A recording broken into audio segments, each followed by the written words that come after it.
আগামীর বাংলাদেশে এনসিপিকে শক্তভাবে রাজনৈতিক দল হিসেবে দাঁড়াতে হবে বাংলাদেশের স্বার্থে, বাংলাদেশের মানুষের স্বার্থে। কারণ আওয়ামী লীগ প্রশ্নে এবং ভারতীয় আধিপত্যবাদ প্রশ্নে জামায়াত কিংবা বিএনপি এককভাবে আগামীর বাংলাদেশকে নেতৃত্ব দিতে পারবে না।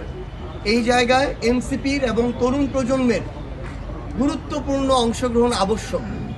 আমরা এটাও মনে করি দুর্নীতি, চাঁদাবাজি সহ সকল অপকর্মের বিরুদ্ধে বাংলাদেশের মানুষের যে জন আকাঙ্ক্ষা, সেই জন আকাঙ্ক্ষার বিরুদ্ধেও এই তরুণ প্রজন্মের নেতৃত্বে যে রাজনৈতিক দল এনসিপি ছাড়া ওই দুর্নীতি এবং চাঁদাবাজির বিরুদ্ধেও যে আগামীর যে লড়াই, সেই লড়াইয়ে জামাত এবং বিএনপি এককভাবে নেতৃত্ব দিতে পারবে না।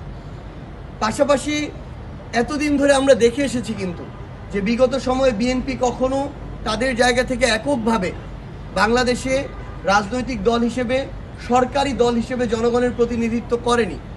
আবার জামায়াতও বৃহৎ একটা জনগোষ্ঠীর প্রতিনিধিত্ব কখনোই সংসদে করেনি। সেই জায়গায় আগামীর বাংলাদেশের সংসদের স্থিতিশীলতা এবং সকল ধরনের অপশক্তির সাথে লড়াইয়ের জন্য আগামীর সংসদে এনসিপির এবং তরুণ প্রজন্মের বড় সংখ্যক একটা প্রতিনিধিত্ব আমরা আবশ্যক মনে করি। অভ্যুত্থান বিরোধী যারা শক্তি ছিল আওয়ামী লীগ এবং তাদের দোসররা, এই আওয়ামী লীগ এবং তাদের দোসরদের বিরুদ্ধে জুলাই অভ্যুত্থানে যে রাজনৈতিক শক্তিগুলো আমরা একসাথে লড়াই করেছিলাম, আমরা মনে করি এই সকল রাজনৈতিক শক্তির একটা শক্তিশালী অংশগ্রহণ আগামীর সংসদে প্রয়োজন।